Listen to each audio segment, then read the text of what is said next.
Here we go, man. Made Fresh, 96.7 The Beat. What up, ATL and everybody tuned in on the iHeartRadio app. Terry J and Jazzy T with you. Got a special guest in the studio with us. I'm going to let him introduce himself. How you doing, y'all? It's Ye Ali. What's up, y'all? What's up? How you doing? I'm good, man. Good to be in Atlanta. What do you want me to start off calling you? You want me to call you Ye? You want me Ye's fine. Ye's perfect. Ye? Yeah. Ye is perfect. When good. people call you Ye, do they think they talking about Yeezy or? Nah, because they've been calling me that since like middle school. So, Okay, cool, yeah. cool. This guy has been popular for a very long time.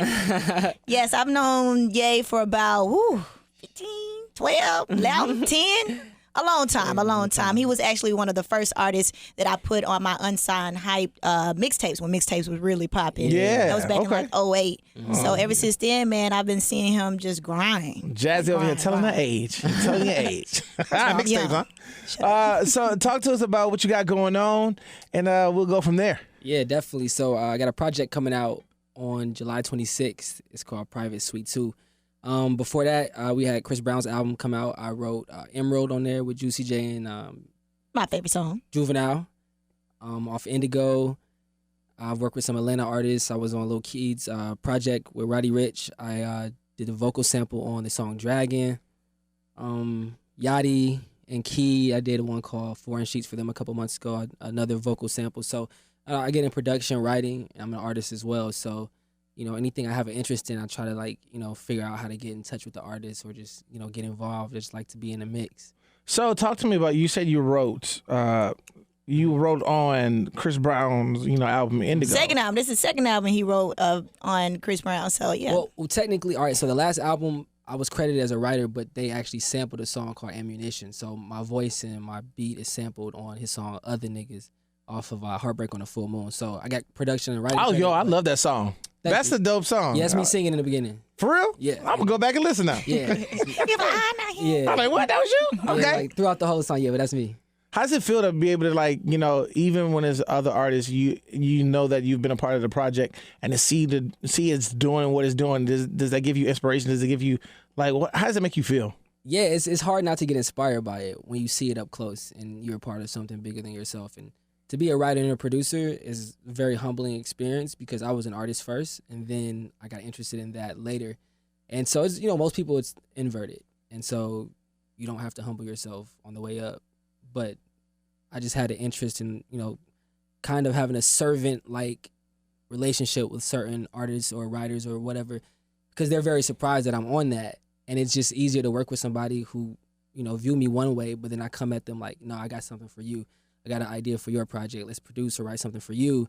And then I think it's just more genuine and the relationship lasts longer. So even with Chris, I didn't meet him until last year around November, December. The song we did that night was the one that ended up being with Juicy J and those guys. So to see the process and how long it takes, but to see him up close working that hard, it just made me go harder for my own music. How is it writing for others? And is there ever a time when you're putting something down, you're writing it? Is it so specific that when you're writing for others that it doesn't fit your style, or you're writing this and you think, ooh, I feel like this is about to be a hit. I may need to keep this one in the pocket, and I'll write some other lyrics for him. Well, for instance, for that particular song, he told us he wanted the song to be about his birthstone. So he's emerald green. He's like, that's the concept. So we stayed within those parameters and made the song about being green, being envious of someone moving on. So he just kind of gave us those parameters. And so that was the first time I actually ever did a song like that, when somebody said, make it about this. Yes. And it kind of made it easier, so we just didn't throw paint on the wall trying to make something stick. Right. And he was in there the whole time. And is he very hands-on with the projects? He as soon as we laid the demo, me and this girl, Felly, she's an amazing writer. She laid the melody and we did the lyrics, and he came in right after us and cut it. And then, yeah. If it's somebody you can write for or collab with, who would it be? Right now. I have two. My two favorites would be The Weeknd and Future, for sure. Okay. Why those two?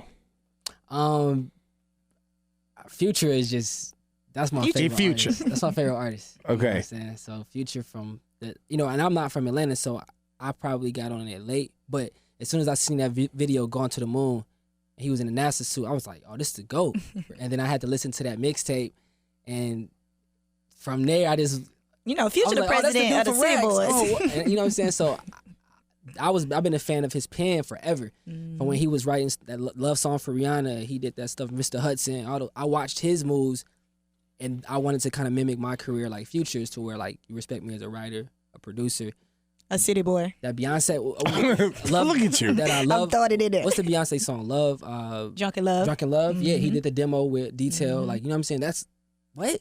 That's crazy. You know, so I wanted to be like that. Like, and then The Weeknd, I just always, we had mutual friends just from Toronto, and so like to see him come up and just the grind that he put in, like it was inspiring to see it too.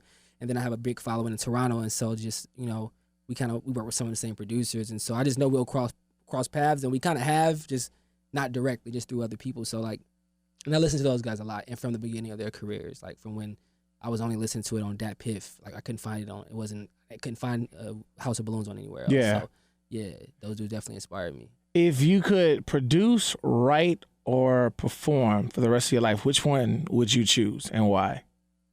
Ooh. Perform. And why is that? Because that's like the culmination of like everything else you just named. It's like I'm going to be doing both of those, except I'm just going to be performing it, and like I'm going to be the main artist. And so that's the goal. For me, it was just to get my name up and to have people respect me, and for it not to be an issue of whatever music I was putting out, because my credentials, speak for itself. So I wanted that to be a platform for my own music, to where, they look back and like, oh, well, he actually did a lot of groundwork for other people too. You got to respect the art. So, and that's really what I'm doing it for. I do like producing, I do like writing, but it's more of I have to have like a vested interest in whatever I'm doing. Like, Absolutely. It's not just like, oh, so-and-so got to be cool, sell it to him. It's more like, do I like it? Can I see something 10 years from now with it? Is this song licensable? Can we license this song? Can we, but at the end of the day, I just want people to be like, damn, how is he this good of an artist, but he took time to do all these other things? And so I just want the legacy to read like that. This is the story to unfold. Right, Like, absolutely. At the end of the day, he's like, oh, great artist too. This new single, Patron Lemonade, with Yes. Eric Bellinger. Yes, ma'am. So are we expecting a video from that? Yes, we're shooting a video with a company called Riv Entertainment, and so they're amazing. They just did Eric and Chris's last one last month. So yeah, they're shooting a video for that. I think August we're gonna shoot that. What's the concept? They haven't told me that, and I'm leaving it all up to them. Mm. So like I won like a contest with them. I didn't put myself into it, but Right. the fans voted me in to where Okay. I won a free video, and they hit me up like, That's "Yo, crazy. Let's do this." And I'm like, oh, I actually just met them a week before at Chris's house for the shoot. So it was just funny how things work out like that. Yeah, so That's dope. yeah, so it's gonna be a crazy video, like a big type of thing. So, Oh man. So do we have a name for this new project yet?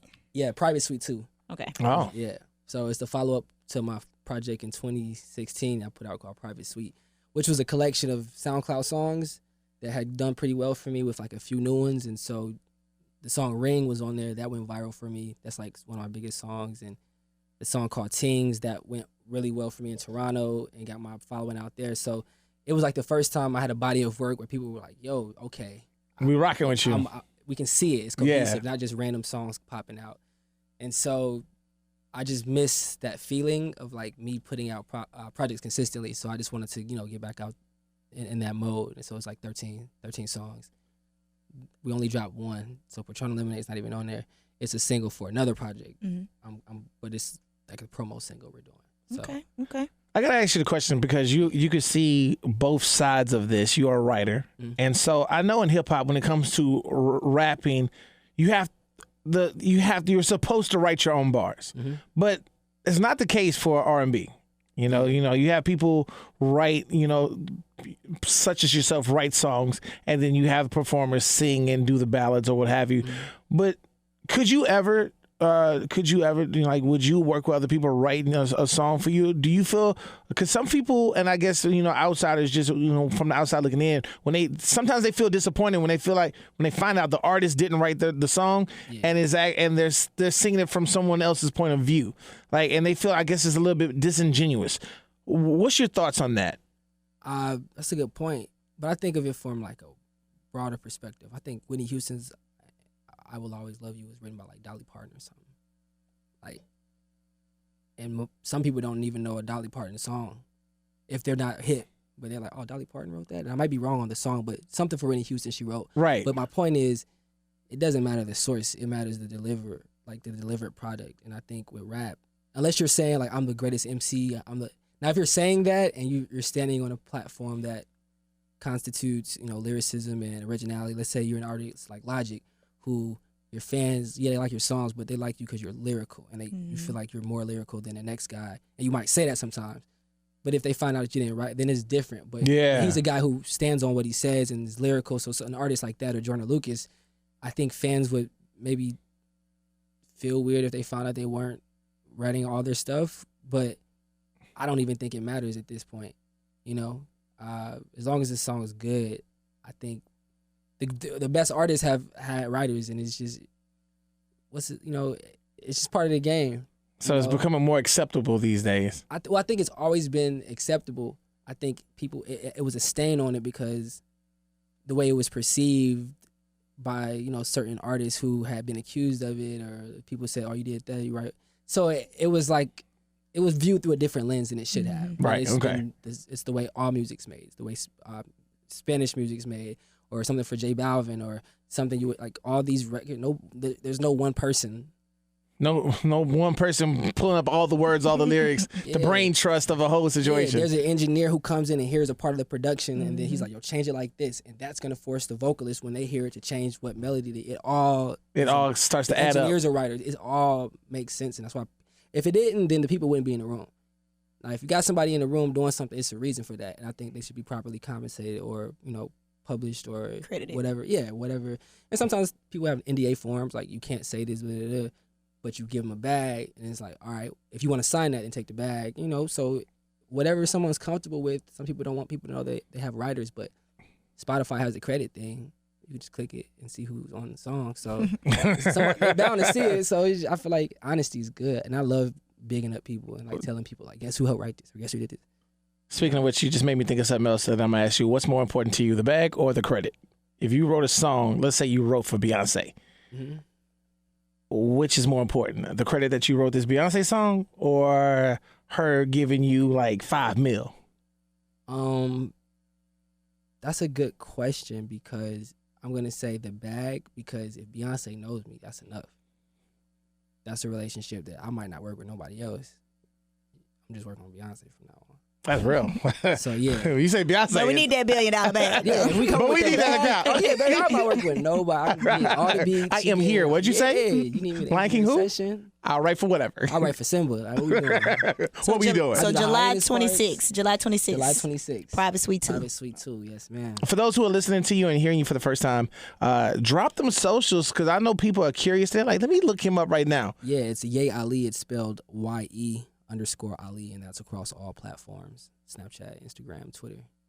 All right. Yeah. Well, when other projects for you release and down the pipeline, they could just come on back to us. Come back to us. And, we want to hear updates. We want to know what's going on with you. Got you, man. And everything, man. I appreciate y'all. I'm pulling up every time I come in town. Absolutely. Be blessed, brother. Thank you for stopping by. Hey, thank you.